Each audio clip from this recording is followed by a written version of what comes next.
नमस्कार, आप देख रहे हैं इंडिया वॉइस। मैं हूं आपके साथ रोहित सिंह। बुलेटिन की शुरुआत करेंगे, लेकिन पहले बात करेंगे बुलेटिन की शुरुआत करते हैं और बात करते हैं सीएम योगी के गोरखपुर दौरे को लेकर। आज तीसरा दिन है। सीएम योगी ने सुबह ही पूजा अर्चना और गौ सेवा की और भ्रमण के दौरान लोगों का अभिवादन भी स्वीकार किया। मौजूद बच्चों को प्यार दुलार किया, चॉकलेट दिया।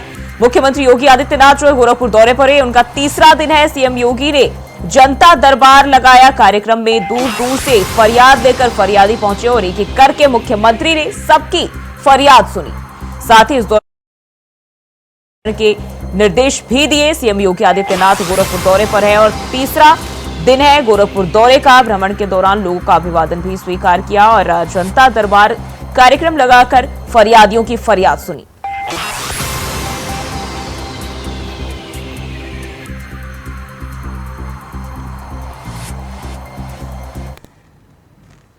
और वहीं बढ़ते आगे, लखनऊ में आज शाम बीजेपी कोर ग्रुप की बैठक। यूपी में विधानसभा उपचुनाव की तैयारियों को लेकर बैठक। यूपी में 10 सीटों पर विधानसभा उपचुनाव होने हैं और ऐसे में ये बैठक काफी अहम मानी जा रही है। यूपी में विधानसभा उपचुनाव की तैयारियों को लेकर यह बैठक यूपी सीएम योगी आदित्यनाथ के घर पर बैठक होगी। इस बैठक में दोनों डिप्टी सीएम व प्रदेश अध्यक्ष शामिल होंगे। तो ये जानकारी सामने आ रही है। उपचुनाव की तैयारियों को लेकर यह बैठक। यूपी में 10 सीटों पर विधानसभा उपचुनाव होने हैं और ऐसे में यह बैठक मुख्यमंत्री योगी आदित्यनाथ के आवास पर, जहां दोनों डिप्टी सीएम प्रदेश अध्यक्ष इस बैठक में मौजूद रहेंगे और उपचुनाव की तैयारियों को लेकर बातचीत की जाएगी। आपको बता दें, उत्तर प्रदेश के मुख्यमंत्री योगी आदित्यनाथ के घर पर इस बैठक का आयोजन किया जा रहा है। तो लखनऊ में आज बीजेपी कोर ग्रुप की अहम बैठक होने जा रही है। यूपी में विधानसभा उपचुनाव की तैयारियों को लेकर बैठक होने जा रही है।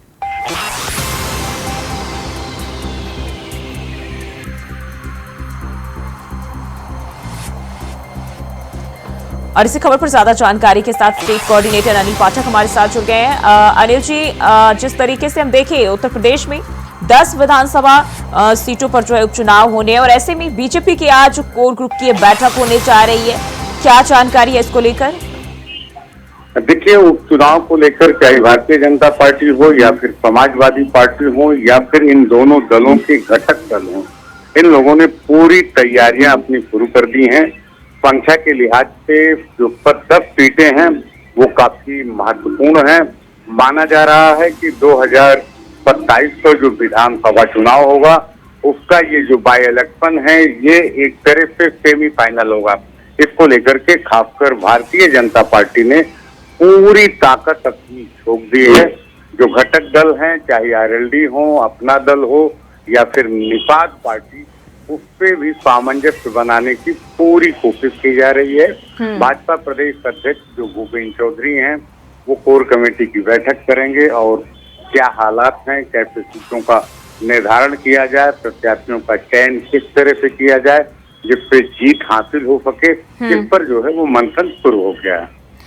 जी, उपचुनाव की तैयारियों की बात करें तो लगातार जिस तरीके से लोकसभा चुनाव में शिकस्त मिली है, कहीं ना कहीं कोई कसर उपचुनाव में बीजेपी नहीं छोड़ना चाहती और ऐसे में बैठक कितना अहम होने वाला है? देखिए, ये बैठक बड़ी महत्वपूर्ण है। बीजेपी फूंक फूंक कर कदम जो है आगे बढ़ा रही है। मुख्यमंत्री स्तर पर जो सहयोगी दल हैं उनके साथ जो है बैठकें हो रही हैं, सामंजस्य बनने का प्रयास किया जा रहा है। जो अंतर कलह की बात निकल के आई थी लोकसभा चुनाव में, उसकी खाई को भी पाटने की पूरी कोशिश में भारतीय जनता पार्टी जुटी हुई है। बहरहाल अभी तक जो है कुछ निर्णायक स्थिति नहीं बन पाई है, लेकिन फिलहाल सामंजस्य बनाने का पूरा प्रयास भारतीय जनता पार्टी की तरफ से किया जा रहा है। जी, जिस तरीके से हम बात करें अगर उपचुनाव के तैयारियों को लेकर, हालांकि बीजेपी के बीच, प्रदेश की बीजेपी के अंदर जो है कुछ अलग ही नजारे देखे जा रहे हैं, माहौल कुछ अलग ही है।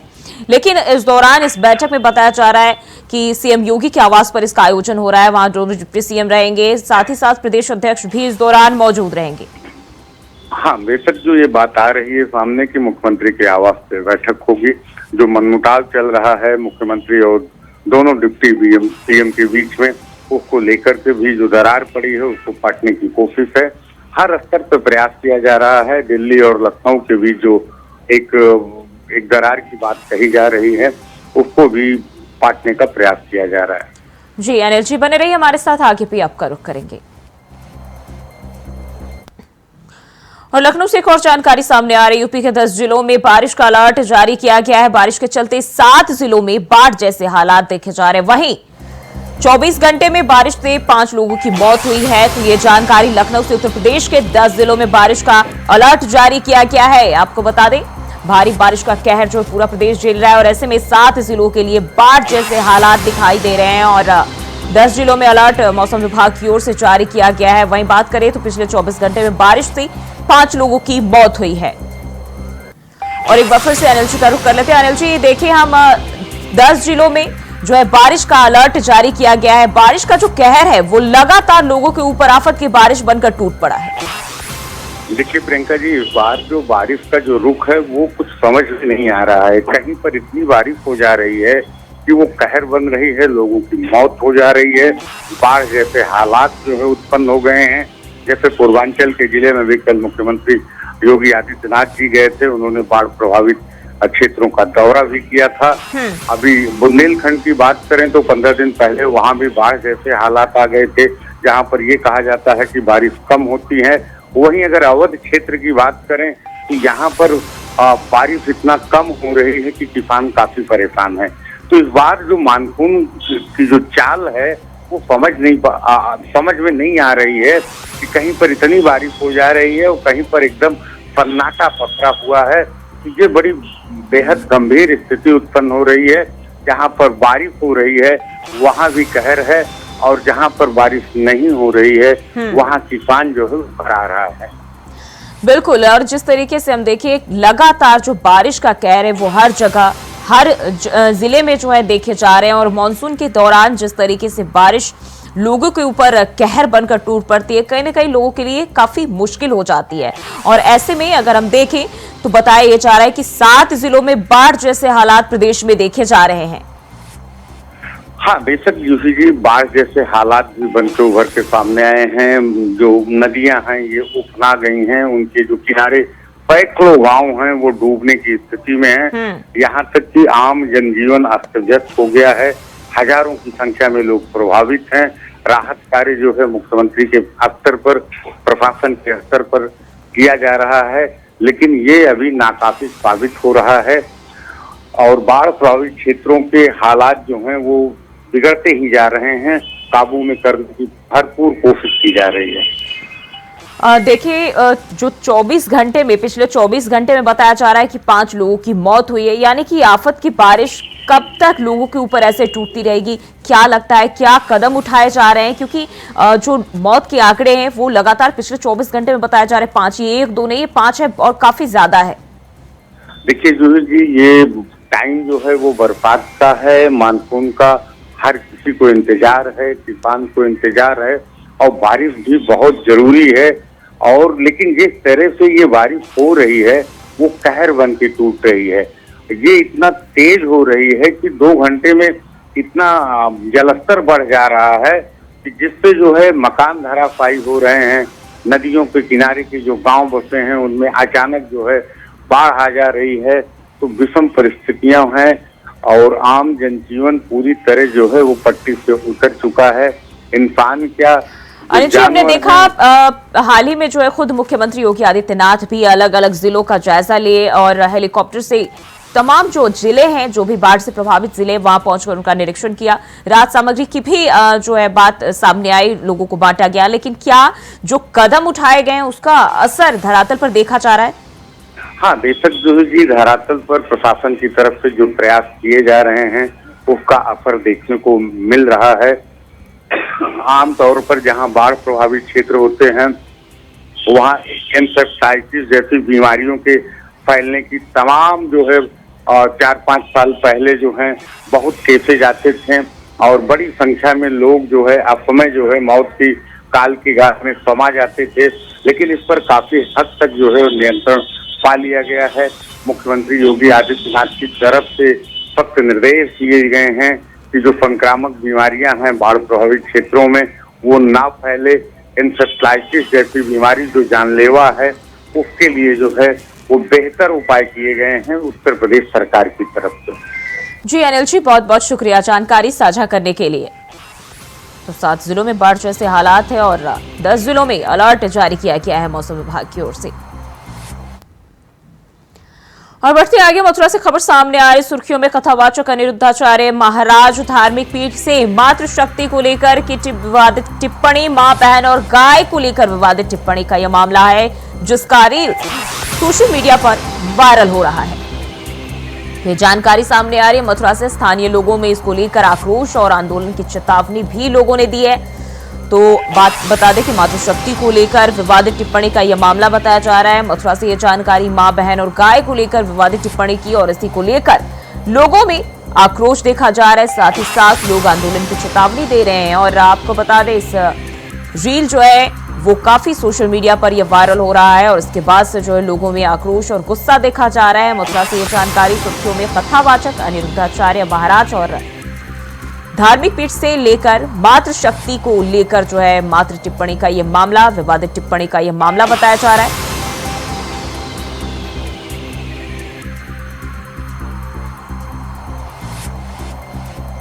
तो मां बहन और गाय को लेकर जो है विवादित टिप्पणी मामले में सुर्खियों में एक बार फिर से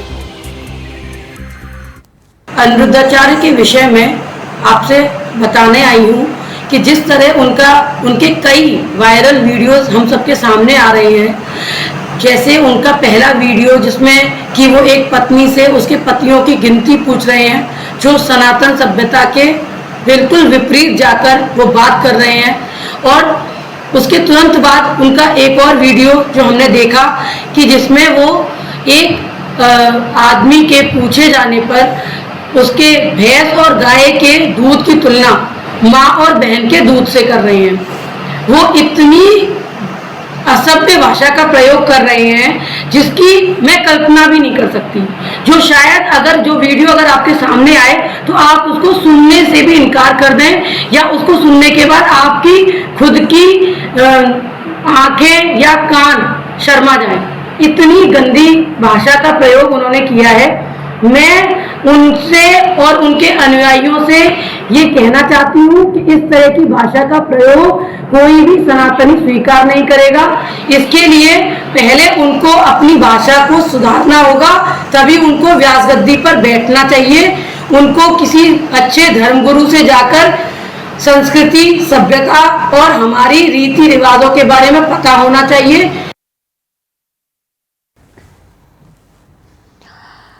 और इसी खबर पर ज्यादा जानकारी के साथ मोहम्मद फारूक, हमारे संवाददाता मथुरा से हमारे साथ फोन लाइन पर जुड़ चुके हैं। फारूक, क्या है ये पूरा मामला, किस तरह की टिप्पणी बताया जा रहा है? अनिरुद्धाचार्य जी महाराज ने क्या कहा था? जी बिल्कुल, आपको बता दें ज्योति कि ये मामला जो है बहुत ही गंभीर है। अभी महामंडलेश्वर इंद्र द्वारा रामलीला मंचन पर की गई टिप्पणी को लेकर जो विवाद उठा था वो अभी थमा ही नहीं था कि एक और कथा प्रवक्ता अनिरुद्धाचार्य के महिलाओं पर की गई अमर्यादित टिप्पणी पर विवाद खड़ा होता दिखाई दे रहा है। सोशल मीडिया पर कथा प्रवक्ता के उक्त बयान पर लोगों द्वारा आक्रोश जताया जा रहा है। खुद गुंजन शर्मा श्री कृष्ण जन्मभूमि संघर्ष न्याय समिति की जो जिलाध्यक्ष हैं उनके द्वारा विरोध, और दिनेश शर्मा हिंदूवादी नेता हैं, उन्होंने इसका जबरदस्त विरोध किया है। इसको लेकर जो सोशल मीडिया पर वीडियो वायरल हो रहा है, उन्होंने जो महिलाओं को लेकर टिप्पणी की गई है उस पर जो है लोगों का गुस्सा यहाँ देखने को मिल रहा है। दूसरे वीडियो में महाराज द्वारा एक श्रद्धालु महिला द्वारा एक सवाल पूछा गया है, उसके जवाब में कि तुम्हारे कितने पति हैं, इसको लेकर भी एक मामला जो है बहुत सामने आ रहा है। और सोशल मीडिया पर ये लगातार वीडियो जारी हो रहा है, वीडियो चल रहा है, जिससे जो है ब्रजवासियों में खासा रोष दिखाई दे रहा है। लेकर किसी तरह का एक्शन लिया गया है? जी बिल्कुल, ब्रजवासियों द्वारा जितने भी और हिंदूवादी संगठन है उनके द्वारा सनातनियों के ऊपर इस तरीके का व्यासपीठ पर बैठकर जो बयान दिया गया है उसको लेकर उनमें खासा रोष दिखाई दे रहा है। अभी एक मामला महामंडलेश्वर इंद्र जी का जो थमा नहीं था, ये दूसरा विवाद सामने आ गया है। तो इसको लेकर जो है ये अनिरुद्धाचार्य महाराज जी जो है वो गौरी गोपाल आश्रम के प्रबंधक हैं, और हालांकि उन्होंने इस पर जो है माफी मांगी है कि अगर किसी को कोई ठेस पहुंची है तो मैं माफी चाहता हूं। लेकिन ब्रजवासियों का कहना है कि लगातार इस तरीके के बयान आना और जो कथावाचक हैं उनके द्वारा इन व्यासपीठ पर बैठ के ऐसे बयान देना लोगों में जो है आक्रोशित करने वाला और गुस्से का इजहार पैदा हो जाता है और लोग इसको जो है कतई बर्दाश्त नहीं करेंगे। जी फारूक, बहुत बहुत शुक्रिया तमाम जानकारी के लिए। और रुकते हैं एक छोटे से ब्रेक के लिए, फौरन हाजिर होते हैं। और ब्रेक के बाद स्वागत है आपका बढ़ते खबरों की ओर। श्रावण मास के तीसरे सोमवार में शहर के सभी शिव मंदिरों में तड़के से ही हर हर महादेव के जयकारों के बीच पूजा अर्चना और जलाभिषेक करने श्रद्धालुओं की भीड़ लगी हुई है। जहां शिव मंदिरों में भगवान भोले के जाप के साथ हर हर महादेव के नारे गूंज रहे हैं, लाखों श्रद्धालुओं की मंदिर में भीड़ है। हजारों श्रद्धालुओं ने मंदिरों में भगवान शंकर का जलाभिषेक किया और इसके पहले भी भक्त जो है घंटों लंबी कतार में लगे हुए देखे जा रहे हैं। ऐसा माना जाता है कि सावन महीने में हर सोमवार को किया जाने वाला शिव पूजन आम दिनों की पूजा की तुलना में अधिक शक्तिशाली एवं प्रभावशाली होता है। सभी श्रद्धालु इस दिन श्रावण सोमवार व्रत रखकर भगवान शिव की पूजा करते हैं।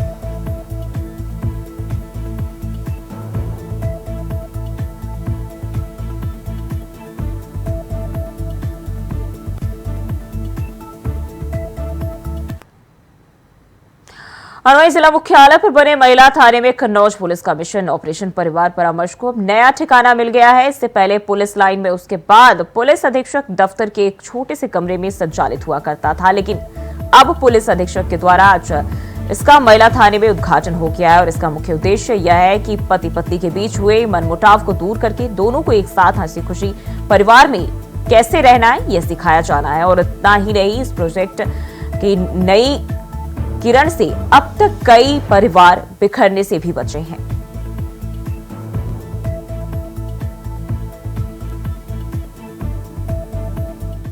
कन्नौज महिला थाना परिसर में परिवार परामर्श केंद्र का उद्घाटन किया गया है। इससे पहले ये पुलिस ऑफिस में एक कमरे से संचालित था।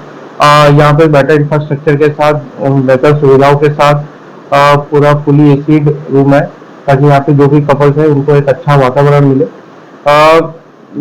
हमारी पुलिस ऑपरेशन किरण के नाम से एक मिशन चला रही है, जिसमें जो भी कपल्स है या पति पत्नी है जिनके बीच में वाद विवाद है, हमारा प्रथम उद्देश्य ये होता है कि उनके परिवार को बचाया जाए, उनके जो बच्चे हैं उनके बेस्ट हित को देखा जाए, जिसके चलते हम लोग जो भी कपल्स सहमति देते हैं कि उनकी काउंसलिंग कराई जाए। तो इस परिवार परामर्श केंद्र में काउंसलिंग कराई जाती है।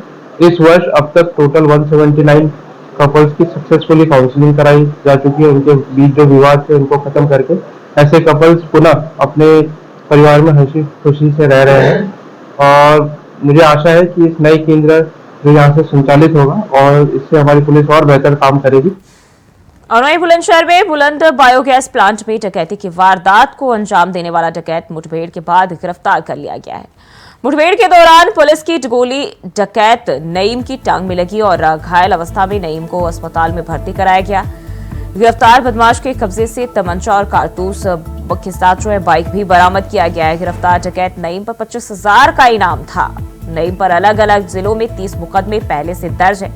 बुलंदशहर की अगौता पुलिस ने नईम को मुठभेड़ के बाद नईम को जो है वो गिरफ्तार किया है।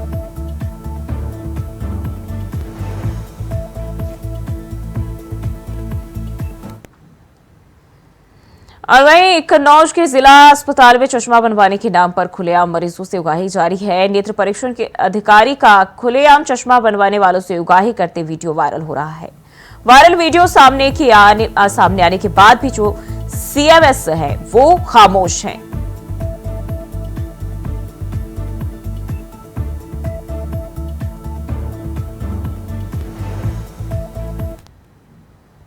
और वहीं जिला मुख्यालय पर बने महिला थाने में कन्नौज पुलिस का मिशन ऑपरेशन परिवार परामर्श को अब नया ठिकाना मिल गया। और इससे पहले पुलिस लाइन में, उसके बाद पुलिस अधीक्षक दफ्तर में एक छोटे से कमरे में संचालित हुआ करता था, लेकिन अब यह पुलिस अधीक्षक के द्वारा आज इसका महिला थाने में उद्घाटन हो गया। इस मिशन ऑपरेशन परिवार परामर्श का मुख्य उद्देश्य यह है कि पति पत्नी के बीच हुए मनमुटाव को दूर करके दोनों को हंसी खुशी साथ रहना सिखाना है। इतना ही नहीं, प्रोजेक्ट नई किरण से अब तक कई परिवार भी बिखरने से बचे। इस साल अब तक 179 की सफलतापूर्वक काउंसलिंग कराई गई। पुलिस अधीक्षक अमित कुमार आनंद ने कहा कि नया केंद्र संचालित होने से लोगों को काफी फायदा होगा।